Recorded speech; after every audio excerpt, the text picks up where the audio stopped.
भाई जो गुरु बचन पे डट गए, कट गए फंद 84। उदाहरण है, एक संत के आश्रम में 4-5 शिष्य रहते थे। गुरुजी उनको संतों की वाणी से गुरु महिमा सुना रहा था कि गुरु की आज्ञा का पालन करना चाहिए। जो शिष्य गुरु की आज्ञा का पालन नहीं करता उसकी भक्ति नष्ट हो जाती है। गुरु का अनादर करने वाला घोर नरक में गिरता है। गुरु को परमात्मा समान दर्जा देना चाहिए। कुछ देर पश्चात सर्व शिष्यों को अपने आसन के पास बुलाकर गुरु ने कहा कि आप सब मेरे सिर में एक एक जूता मारो। सभी शिष्य स्तब्ध रह गए। एक ओर तो गुरुजी की आज्ञा का पालन अनिवार्य, दूसरी ओर गुरुजी की ओर हाथ कर दिया तो महापाप। सब के सब मूर्ति की तरह जाम हो गए। गुरुजी ने कहा कि गुरु की आज्ञा पालन करना चाहिए। एक शिष्य उठा, अपना जूता निकाला और गुरुजी के चरणों में बैठकर अपने सिर में जूता मारा। गुरुजी ने कहा कि डांडी मत मार, हेरा फेरी मत कर, मेरे सिर में मार, अपने में नहीं। विवेकशील शिष्य ने कहा, हे गुरुदेव, ये दास का शीश भी तो आपका ही तो है। गुरुजी प्रसन्न हुए।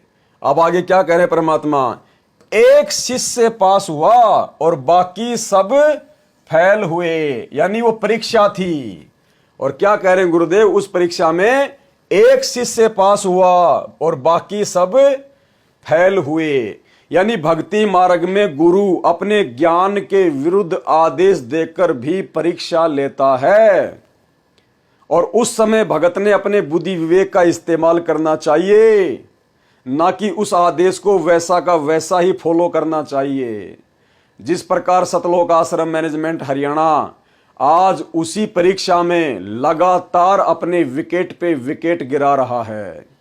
मान लीजिए इनको गुरुजी ने आदेश दे दिया कि धनाना में एक गांव वालों के खेलने के लिए स्टेडियम बना दो, तो भाई पहली बात तो ये आदेश गुरुजी की शिक्षाओं के विपरीत है, गुरुजी के आदेशों के खिलाफ है, गुरुजी के सत्संगों के खिलाफ है।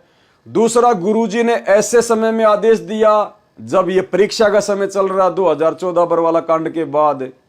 तो भाई ऐसे समय में भक्तों ने अपने विवेक से काम लेना चाहिए था, लेकिन इन्होंने तो ठोक दिया धनाना गांव वालों के लिए बैडमिंटन का स्टेडियम।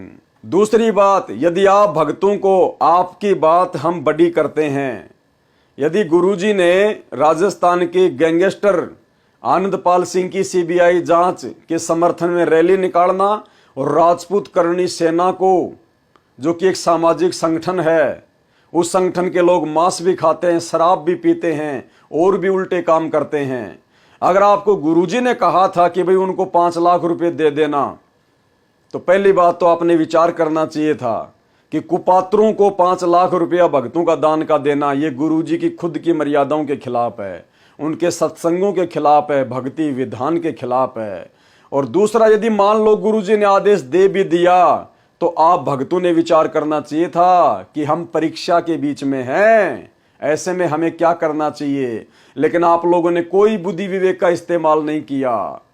मुझे तो इस बात का दुख है कि ये जो कहानी गुरुदेव ने बताई है, अगर इस कहानी में अगर संत रामपाल जी गुरु होते और आप सतलोक मैनेजमेंट वाले यदि उनके शिष्य होते और आपको यदि संत रामपाल जी आदेश देते कि मेरे सर में जूते मारो 5, तो भाई आप 5 नहीं, आप मारते 25-25 जूते, ये सोचकर कि गुरुजी की आज्ञा का पालन बहुत अच्छे से करेंगे, गुरुजी के सर में जूते तड़ातड़ जबरदस्त मारेंगे, गुरुजी ने 5 कहा तो हम 25 मारेंगे, हमें जल्दी सतलोक मिलेगा। आप लोग ऐसा ही करते अगर आपको आदेश मिलता तो, क्योंकि जो कर्म आप बरवाला कांड के बाद में गुरुजी के विधान के विपरीत खड़े होकर कर रहे हो ना, उनसे यही जाहिर होता है। अगर आपको संत रामपाल जी कह देते अपने बेटा बेटी को, इन कोऑर्डिनेटरों को कि मेरे सर में 5 जूते मारो, भाई साहब आप उनके 25 मारते, 25। तो गुरुदेव क्या कह रहे हैं, एक शिष्य पास हुआ और बाकी सब फेल हुए। इस प्रकार अपना सर्वस्व गुरुजी का मानकर निर्लेप रहकर मोक्ष मार्ग पर चलना चाहिए। सिर काटकर चढ़ाने को नहीं कहा, समर्पण करने की राय है। भाई जो गुरु बचन पे डट गए,